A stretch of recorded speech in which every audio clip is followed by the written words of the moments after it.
चुनाव आयोग पर इस बार बहुत ज्यादा भड़क गए अखिलेश यादव। ईवीएम पर उठाए ऐसे सवाल कि मच गया बवाल। देख रही है बीजेपी। अखिलेश ने ऐसा क्या कहा कि पसर गया सन्नाटा। इस बार अखिलेश यादव ने इलेक्शन कमीशन पर बहुत तगड़ा हमला बोला और बीजेपी को खूब सुनाया। अखिलेश यादव ने गुस्से में कहा कि अगर अमेरिका और जापान में बैलेट पेपर चलता है तो फिर यहाँ आखिर ईवीएम क्यों है। इलेक्शन कमीशन को अपने निशाने पर लेते हुए अखिलेश यादव ने कहा कि यहाँ गलत हो रहा है और बहुत गलत हो रहा है। अखिलेश यादव का गुस्सा भड़का था। उन्होंने बीजेपी और इलेक्शन कमीशन के रवैये पर सवाल उठाया है। अखिलेश यादव ने क्या क्या कहा है और क्यों राजनीतिक हलचल तेज हो गई है, क्यों बवाल मच गया है, चलिए इसकी पूरी कहानी हम आपको बताते हैं। सपा अध्यक्ष अखिलेश यादव ने लखनऊ में प्रेस कॉन्फ्रेंस कर चुनाव आयोग की कार्य प्रणाली पर सवाल उठाए। उन्होंने कहा कि समय समय पर चुनाव आयोग पर उंगलियां उठती रही है, चाहे प्रधानी चुनाव हो, विधानसभा चुनाव हो या लोकसभा चुनाव, निष्पक्षता की शिकायतें सामने आती है। अखिलेश ने यह भी दावा किया कि यूपी के चुनावों में वोट चोरी के आरोप लगते रहे हैं, लेकिन आयोग ने अपने अधिकारियों के खिलाफ कोई कार्रवाई नहीं की। अखिलेश ने कहा कि ईवीएम में दिक्कतों की शिकायतें बार बार आई है, इसलिए बैलेट पेपर की मांग जायज है। अखिलेश ने उदाहरण दिया कि अमेरिका, जर्मनी और जापान जैसे देशों में बैलेट सिस्टम है, वहां ईवीएम नहीं चलती, तो भारत में क्यों। अखिलेश ने बीजेपी पर भी निशाना साधा। उन्होंने कहा कि बीजेपी सत्ता में आने के बाद से फर्जीवाड़ा बढ़ गया है। उनका तंज था बीजेपी के पास इतने इंजन हैं कि एक दूसरे को टक्कर मार रहे हैं।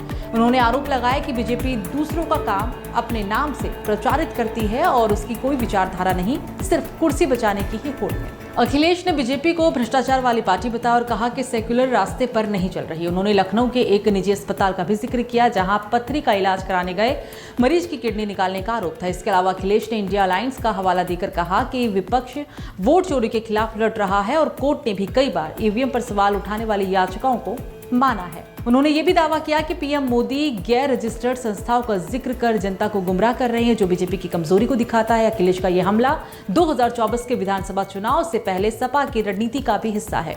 अखिलेश बैलेट पेपर की मांग से विपक्षी एकता को मजबूत करना चाहते हैं। हालांकि बीजेपी ने अखिलेश के बयानों को तुरंत खारिज कर दिया है। डिप्टी सीएम केशव प्रसाद मौर्य ने कहा कि सपा हार के डर से बेबुनियाद आरोप लगा रही है। उन्होंने कहा कि अखिलेश को ईवीएम से कोई दिक्कत नहीं, बल्कि अपनी हार से डर है। बीजेपी प्रवक्ता सुधांशु त्रिवेदी ने प्रेस कॉन्फ्रेंस कर दावा किया कि सपा और विपक्ष ईवीएम को बहाना बना रहे हैं, उनके पास जनता का समर्थन नहीं है। उन्होंने ये भी कहा कि अमेरिका और जर्मनी में सिस्टम अलग है, भारत में ईवीएम सुरक्षित और विश्वसनीय है, जिसे सुप्रीम कोर्ट ने भी माना है।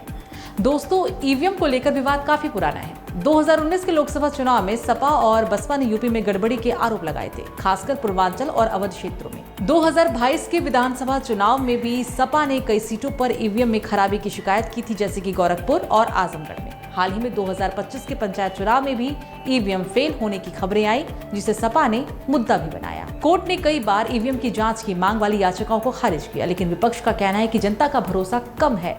अखिलेश का चुनाव आयोग और ईवीएम पर हमला सियासी बवाल जरूर मचा गया है। बीजेपी इसे हार का डर बता रही है, जबकि सपा इसे लोकतंत्र बचाने की लड़ाई करार दे रही है। इस मामले पर आपकी क्या राय है? क्या ईवीएम में गड़बड़ी हो सकती है? अपनी राय जरूर बताएं।